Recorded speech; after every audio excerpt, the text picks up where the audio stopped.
Bienvenidos, pueden tomar su lugar. Qué increíble poder estar nuevamente con ustedes. Hoy me toca estar solo, mi esposa les manda saludos y estaba triste porque no la traje. Le dije, amor, tienes que estar allá por una serie de cosas. Así que, bueno, ya le tocará venir en la próxima. Y estoy contento por el pasaje que voy a compartir esta tarde. Es un pasaje muy retador, es un pasaje que le pido al Espíritu Santo me ayude para poder comunicar con claridad.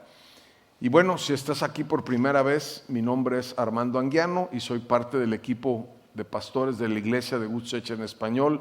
Siéntete súper bienvenido, es tu casa. Nos encantaría al final poderte conocer, poderte conectar contigo y ver cómo podemos servirte. Y bueno, seguimos dentro de nuestra serie que llamamos ¿cómo se llama la serie? Mira, la salvación de Cristo. Y la semana pasada Bani compartió un mensaje increíble. Bueno, hace 15 días, la semana pasada estuvo el pastor Jeff predicando acá, pero hace 15 días compartió un mensaje increíble acerca de lo que es la salvación. Y vamos a seguir con nuestra serie en Colosenses. Hoy voy a compartir contigo un tema que he titulado Jesús es libertad. Y vamos a estar en Colosenses 2 del verso 16 al 23. Lo voy a leer completo y luego vamos a tratar de ir avanzando en él. Acompáñame en Colosenses 2 del verso 16 en adelante. Dice lo siguiente: por lo tanto, no permitan que nadie los condene por lo que comen o beben, o porque no celebran ciertos días santos, ni ceremonias por la luna nueva, ni los días de descanso. Pues estas reglas solo son sombras de la realidad que vendrá, y Cristo mismo es esa realidad. No dejen que los condene ninguno de aquellos que insisten en una religiosa abnegación o en el culto a los ángeles, al afirmar que han tenido visiones sobre estas cosas. Su mente pecaminosa los ha llenado de arrogancia y no están unidos a Cristo, la cabeza del cuerpo. Pues Él mantiene todo el cuerpo unido con las articulaciones y los ligamentos, el cual va creciendo a medida que Dios lo nutre. Verso 20. Ustedes han muerto en Cristo. No en Cristo, es con Cristo, aunque seguramente en algunas otras versiones diría en Cristo. Y los ha rescatado de los poderes espirituales de este mundo. Entonces, ¿por qué siguen cumpliendo las reglas del mundo tales como no toques esto, no pruebes esto o no te acerques a aquello? Estas reglas son simples enseñanzas humanas acerca de cosas que se deterioraron con el uso. Podrán parecer sabias porque exigen una gran devoción, una religiosa abnegación y una severa disciplina corporal, pero a una persona no le ofrecen ninguna ayuda para vencer sus malos deseos. Pasaje difícil. Estaba viendo las notas del pastor Jeff que siempre nos llegan y él mencionó algo más o menos así. Lo dijo en su prédica también, dijo, hacía un buen rato que no me costaba tanto trabajo o no había luchado tanto con un pasaje y espero ser bíblico, pero también espero que Dios me ayude para comunicar la verdad. Más o menos así lo dijo. Y sí, en verdad es un pasaje complicado.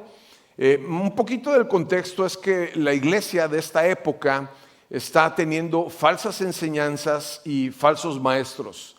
Y no podemos saber a ciencia cierta con exactitud a qué se refiere con todo este contexto de falsas enseñanzas y falsos maestros, pero creo que este pasaje es un pasaje muy relevante para nuestra vida y es un pasaje que nos ayuda para poder seguir disfrutando de la salvación que hemos recibido en Cristo Jesús.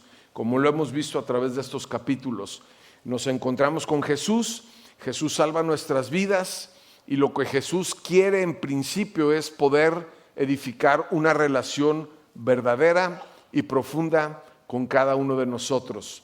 Algunas veces he escuchado frases como Jesucristo no vino a fundar una religión, Jesucristo vino a poder encontrarnos para tener una relación. Y eso es algo que cambia muchísimo el asunto. Ahora, quiero hablarte un poquito acerca de la historia de Martín Lutero. Llamó mi atención porque, como tú y yo podemos tal vez saber o conocer un poco acerca de él, Martín Lutero fue el famoso reformador del siglo XVI. Creció en Europa dominada por las estrictas reglas y rituales de la Iglesia Católica. Desde joven, Lutero se esforzó al máximo por agradar a Dios, convencido de que debería ganarse la salvación a través de sus obras, penitencias y sacrificios personales. Cuando era monje, Lutero dedicaba a cumplir todas las prácticas religiosas de su tiempo, pasaba horas confesando sus pecados, ayunaba durante días, hasta dormía en el frío como forma de mortificación. Buen principio para hacerlo en estos días nevados en Houston, ¿no? Ese sí hubiera contado mucho. Y, sin embargo, no importaba cuánto hiciera, siempre él sentía que no era suficiente. Vivía con una profunda carga de culpa y temor al juicio de Dios. Ahora, mientras te sigo leyendo la historia, quiero que te vayas identificando en algunas partes. Yo algunas de las cosas que acabo de leer me hacen sentido por procesos en donde he pasado, tratando de buscar a Dios de una manera genuina, tratando de agradarlo, tratando a lo mejor de hacer ciertas cosas para ganarme su favor o estar cerca de Él, pero al final podemos encontrar que a veces o en muchas ocasiones no es suficiente. Un día, mientras estudiaba las Escrituras, Lutero llegó a leer Romanos 1:17, que dice esto: el justo por la fe vivirá.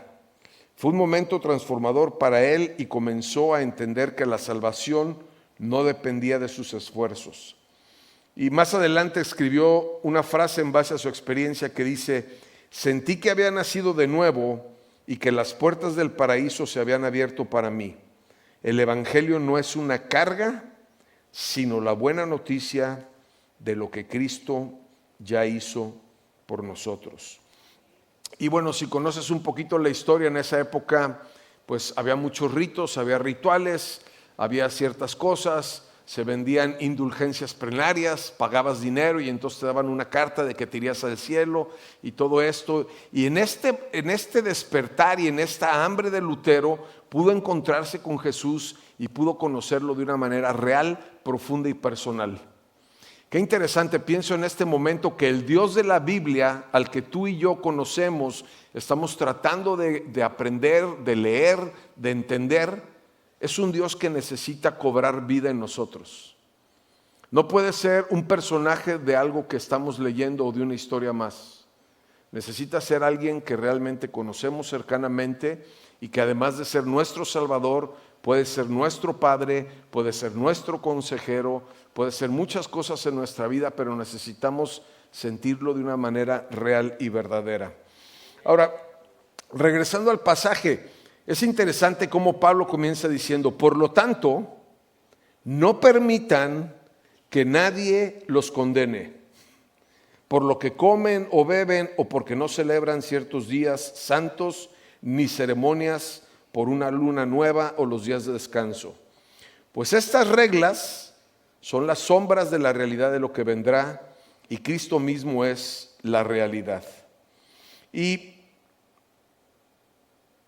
me encanta pensar cómo Pablo de alguna manera está tratando de llamar nuestra atención.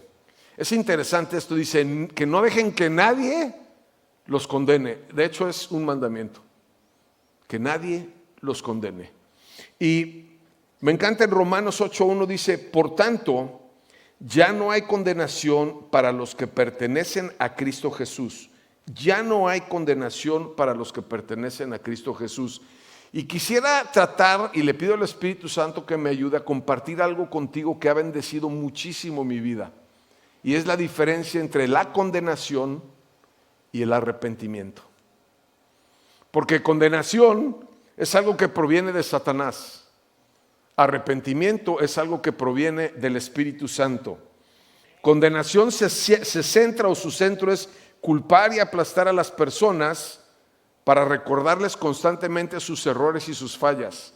Cuando vivimos en condenación porque las cosas no salen como nosotros esperamos o estamos tratando de cambiar ciertas actitudes en nuestra vida, ser mejores personas, ser mejores cristianos, mejores esposos, mejores padres. De hecho, muchas veces cuando intentamos comenzar este cambio, pareciera que retrocediéramos. Haces una promesa tú mismo personal y dices, hoy no le voy a hablar mal a mi esposa.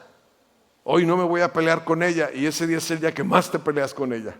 Nadie más lo sabe más que tú. Este año voy a leer mi Biblia todos los días, ahora sí voy a dedicarme, voy a buscar a Dios con todo mi corazón. Y lo haces la primera semana y a la siguiente ya no. Sabes, muchas veces queremos cambiar cosas en nuestra vida, tenemos buenas intenciones, pero siempre estamos luchando entre arrepentimiento y condenación. Y la condenación lo único que hace es señalarnos lo insuficientes que somos, lo malos que somos, y damos vueltas sintiéndonos mal y peor en cada ocasión.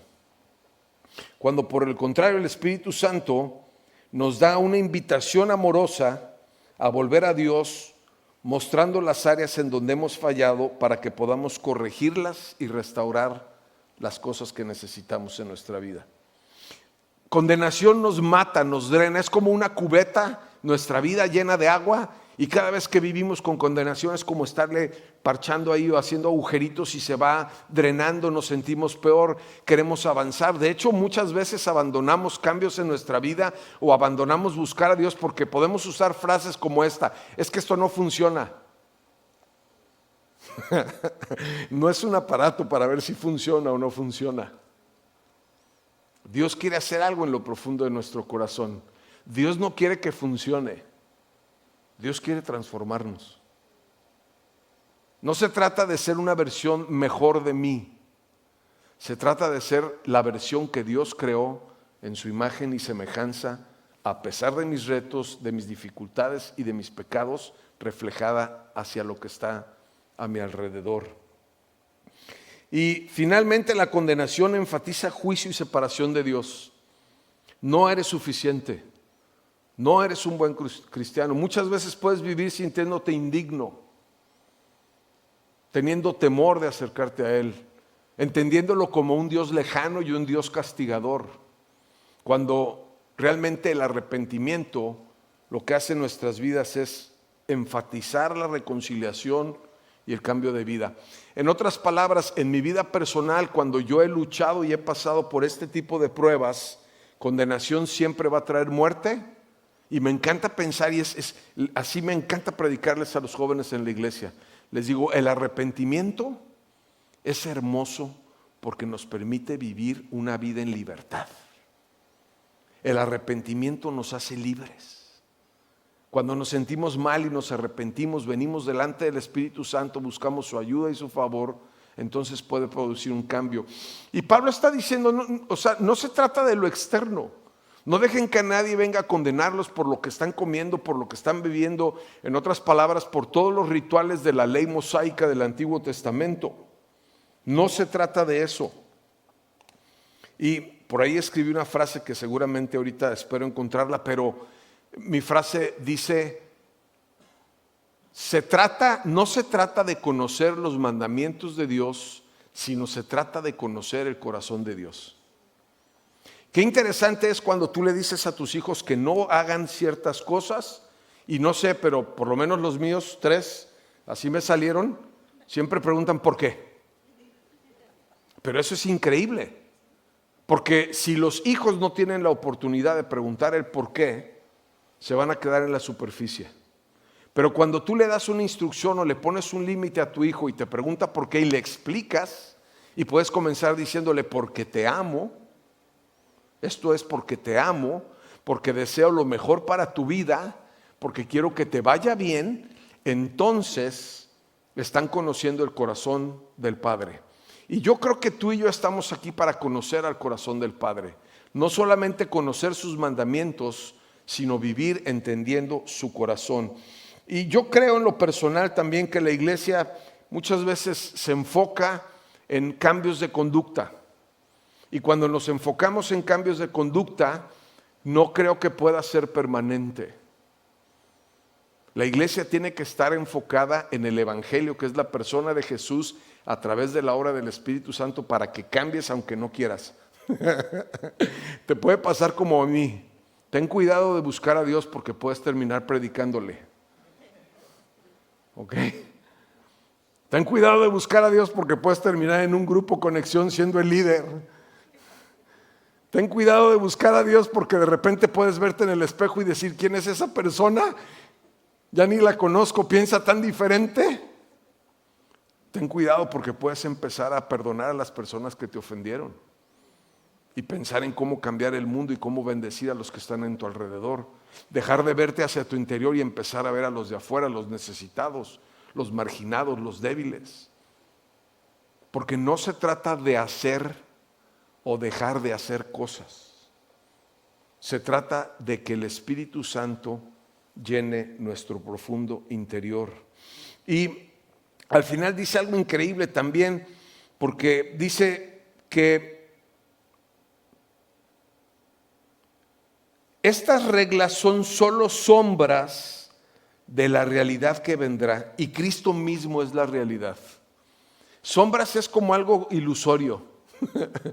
Me encanta ver de repente cuando ponen en las pantallas personas que con sus manos pueden hacer muchas figuras, cosas increíbles, y ves así un venadito y palomitas volando y toda esa onda, pero no es cierto. Solamente son manos proyectadas a través de las sombras. Si tú ves una sombra caminando a tu alrededor, puedes tener una idea de quién pasó, pero no sabes quién es. La sombra no es algo verdadero. Y realmente aquí también Pablo está hablando de que Cristo va a ser la verdad. No es una sombra, sino realmente tenemos que apuntar a Él. Cuando Cristo mismo sea la realidad. Y en el 18 vuelve a decirlo. No dejen que los condene ninguno de aquellos que insisten en una religiosa abnegación o en el culto a los ángeles, a afirmar que han tenido visiones sobre estas cosas. Su mente pecaminosa se ha llenado de arrogancia y no están unidos a Cristo, la cabeza del cuerpo. Música romántica. Se oyó bien, ¿la? Cristo y tan, salieron los violines. Pues Él mantiene todo el cuerpo unido con las articulaciones y ligamentos, el cual va creciendo a medida que Dios lo nutre. Es interesante porque una de las cosas en donde tenemos que tener cuidado acerca de la religión o del legalismo es que cuando estamos haciendo muchas veces las cosas bien nos llenamos de orgullo. Pensamos que somos muy buenos cristianos y los demás no.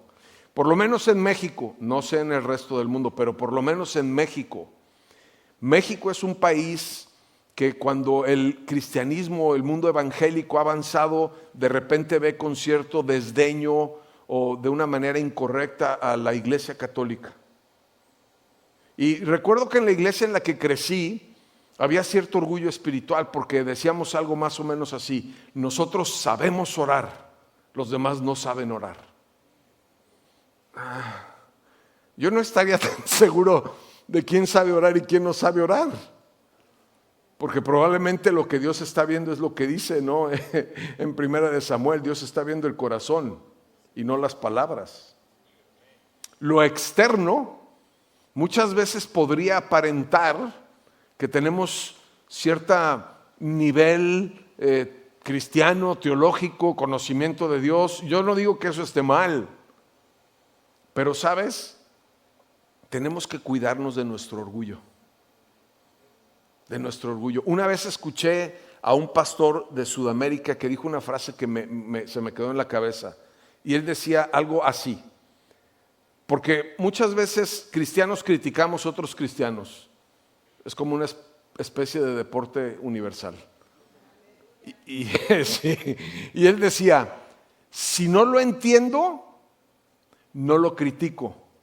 Y yo lo llevé a otro nivel. A lo mejor no lo entiendo y no solamente no lo voy a criticar, sino además lo voy a bendecir. Si mi hermano de otra iglesia piensa diferente o hace las cosas de una forma diferente, está bien, porque estamos juntos en esto.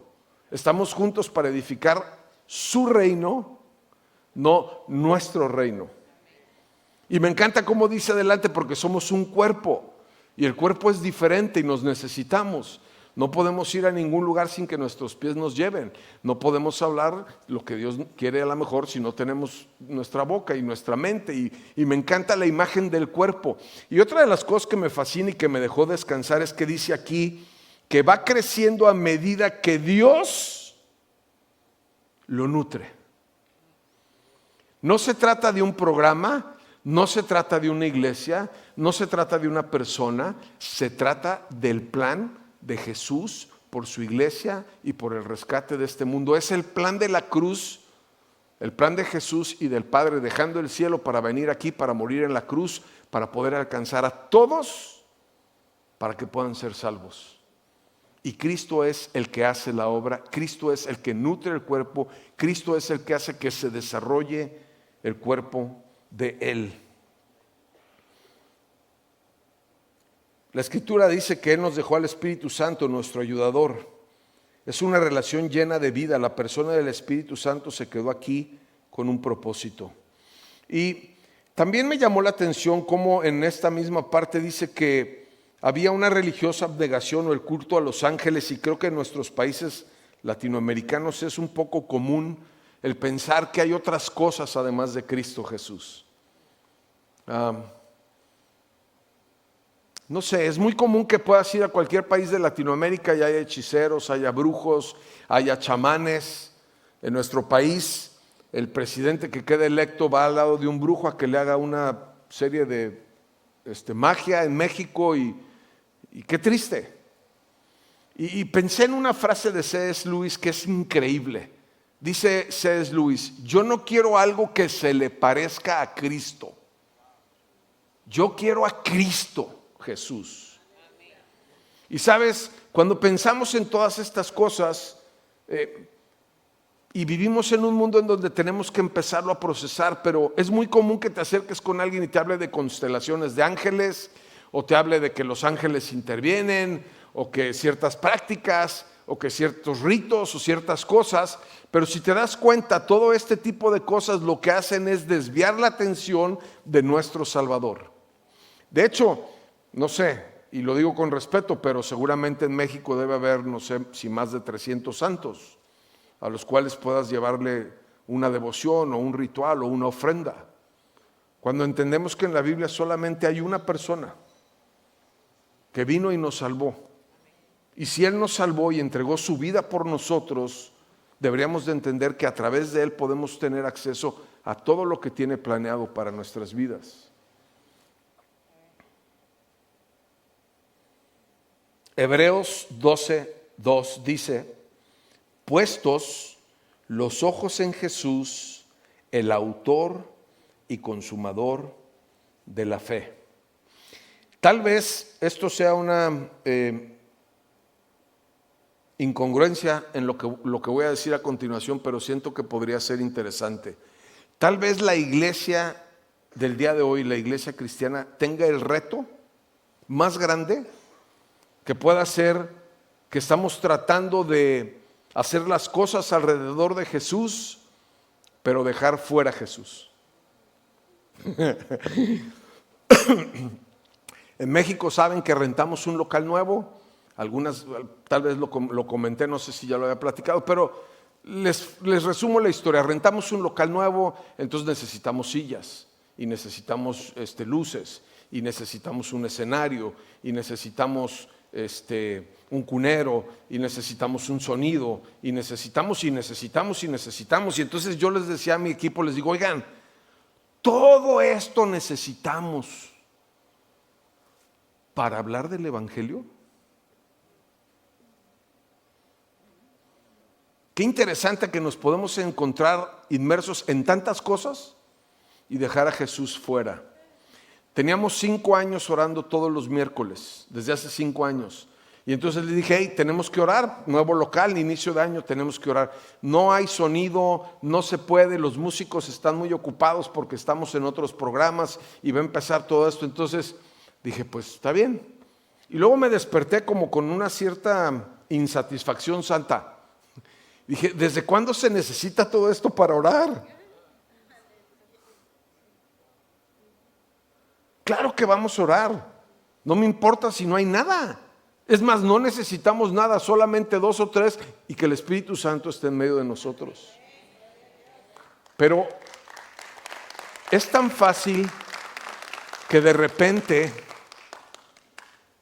sabiendo quiénes somos y sabiendo a quién amamos, hagamos una vida dejándolo afuera a Él. Y tenemos que estar alertas de esto. Tenemos que estar al cuidado de esto. Ahora, me encanta para poder empezar a avanzar hacia el final. En el verso 20 dice, ustedes han muerto con Cristo. Él los ha rescatado de los poderes espirituales de este mundo. Entonces, ¿por qué siguen cumpliendo las reglas de este mundo tales como no toques esto, no pruebes esto, no te acerques a aquello? Hubo una época en México en que si ibas a una iglesia cristiana no podías tomar, no podías fumar, no podías bailar. En las bodas no podía haber alcohol.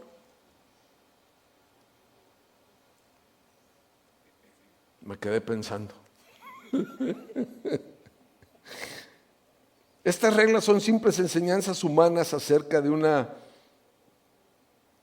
cosas que se deterioran con el uso. Y entonces aquí viene una pregunta interesante. ¿Cómo puedo vivir una vida realmente libre? ¿Cómo puedo cambiar las cosas que quiero cambiar? ¿Cómo puedo abandonar mi vida de pecado? ¿Cómo puedo ser transformado? ¿Cómo puedo crecer a la imagen y semejanza de Jesucristo? Todas estas preguntas son válidas y creo que por algo buscamos a Dios genuinamente. Entonces hay veces que quiero transformar mi vida, pero no puedo. A veces vivo con condenación, con culpa. A veces quiero cambiar y tampoco me salen las cosas. O hay gente afuera que me está condenando porque no doy el ancho de lo que aparentemente debería de darse para ser un buen cristiano. Y quiero hablarte de 3 puntos y puedo hablar muchos más, pero creo que una de las cosas en donde tú y yo podemos enfocarnos es que no se trata de lo que yo pueda hacer, sino se trata de lo que ya hizo Jesús por mí. El enfoque no está en lo que yo pueda hacer, el enfoque está en lo que Cristo puede hacer por mí. Y Juan 16, 8 y 9 dice, cuando Él venga, convencerá al mundo de pecado y de la justicia de Dios. El juicio viene y el pecado del mundo consiste en que el mundo se niega a creer en mí. He descubierto en mi vida que cuando tú y yo accedemos al poder del Espíritu Santo, accedemos a su reino. Me encanta como dice el Padre nuestro, tuyo es el reino, tuya la gloria y tuyo el poder. Gracias a Dios que no es mío. Y cuando no puedo cambiar ciertas cosas, tengo que acceder en esta posición de hijo y rogar que el Espíritu Santo venga y me transforme. Suceden cosas increíbles. Puedes dejar un pecado de 20 años en un segundo. Puedes dejar una cosa que te está haciendo mal, que estás batallando y que estás luchando. Pero muchas veces el cambio tratamos de producirlo en nuestro propio esfuerzo sin contar con el poder del Espíritu Santo. Lo que Dios busca, el punto número 2, no es un cambio de conducta, busca una transformación del corazón. O sea, Dios no busca cambiar nuestra conducta. No venimos a Cristo para ser buenas personas. Venimos a Cristo para ser transformados. Y 1 Corintios 20:23 es una cita muy desafiante porque dice, ustedes dicen, se me permite hacer cualquier cosa, pero no todo me conviene. Se me permite hacer cualquier cosa, pero no todo tiene un beneficio. Y es bien desafiante porque entonces tú puedes pensar, ¿cómo que puedo hacer lo que quiera? Sí, pero no todo te conviene. Y todo lo que hacemos en nuestra vida tiene consecuencias. Si hacemos cosas bien, va a haber consecuencias buenas. Si sembramos en nuestro matrimonio, cuando estamos empezando en el matrimonio, se van a ir nuestros hijos y vamos a tener un matrimonio más fortalecido. Si sembramos en nuestra salud, vamos a crecer y vamos a tener una buena salud. Si sembramos en nuestros hijos van a crecer y van a querer estar en nuestra casa, alrededor. Me decía un amigo hace un par de semanas que su definición del éxito es que cuando los hijos estén grandes quieran estar con él. Me encantó, la adopté. Me encanta estar con mis hijos. Y lógicamente tenemos que ir delante de Dios para que Él guíe nuestra vida. Yo creo que no se puede vivir una vida en donde no hay experiencia. Y tú le puedes decir a tu hijo 200 veces, no toques eso porque te vas a quemar. Y hasta que alguien se quema, aprende. Creo que muchas veces la libertad que Dios nos da en nuestra vida es para poder aprender. Y aunque se me permita hacer todo, no todo me conviene. Y tengo que tener la sabiduría y la dirección y el poder del Espíritu Santo en mi vida. La tercera cosa es, el único enfoque que nos trae libertad se llama Jesús, y el amor tiene el poder de transformarnos. Su amor tiene el poder de transformarnos. Las palabras más poderosas en el mundo son te amo. El amor es la fuerza más increíble y poderosa del mundo. Cuando entendemos el amor de Cristo Jesús en nuestras vidas, entendemos que no tenemos que seguirlo porque estamos obligados a vivir en una consecuencia de. Hace muchos años llegó una persona conmigo también en la iglesia en donde me empecé a congregar, una de las líderes, y entonces me dijo algo más o menos así. Me dice, es que tú tienes que amar a tu esposa. Le dije, no hombre, ¿qué esperanzas? No me entendiste, tienes que amar a tu esposa. Le dije, no hombre, ¿qué esperanzas? Dios me libre. ¿Yo tener que amar a mi esposa? No, claro que no. El día que yo tenga que amar a mi esposa, voy a sufrir eternamente. Le dije, yo no tengo que amar a mi esposa, yo deseo amarla. Hay pasión en mí por amarla.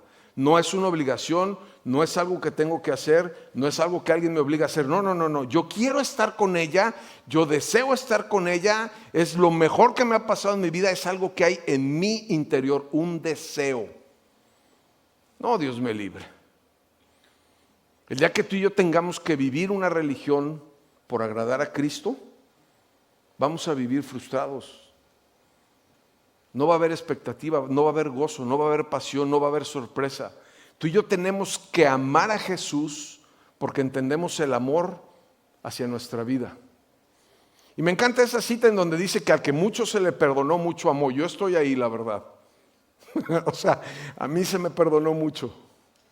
Mi vida era una porquería antes de conocer a Jesús.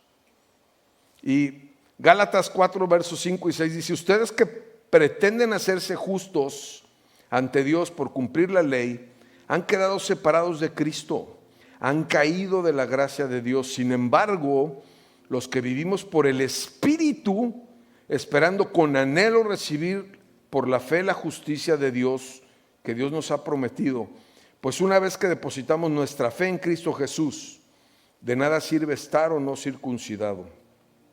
Lo importante es que la fe se expresa por medio del amor. Por medio del amor. Y quiero decirte algo que me ha pasado en mi vida, interesante. He aprendido como papá, mucho. Mi hijo Armando me graduó de papá. Me graduó. A lo mejor muchos pueden decir, es que tú no conoces a mi hijo, pero mi hijo sí fue cosa seria. O sea, mi hijo me graduó de papá. Y hace unos días me vino una frase para predicar el Día del Padre. Entonces, la frase es, ¿y qué te dijo? Nada. Así se llama la predicación. ¿Qué te dijo? Nada. Porque entonces llegó un punto en mi vida en donde yo dejé de decirle, haz esto, come de esta manera, tienes que ir a la iglesia, te tienes que vestir de esta manera, tienes que hablar de esta forma, tienes que hacer esto, tienes que dejar de hacer esto, y tienes. Entonces él llegaba a comer a la casa y le daba mucha flojera comer porque todo se llevaba una lista de 400 cosas que tienes que hacer. Y entonces yo dije, no, como que esto no está funcionando. Voy a cambiar mi actitud. Me voy a acercar. Y entonces a veces jugamos golf y Sara me dice, dile al niño esto. El niño tiene 28 años, por cierto. Y entonces llegamos de jugar y Sara me dice, ¿y qué te dijo el niño? Nada.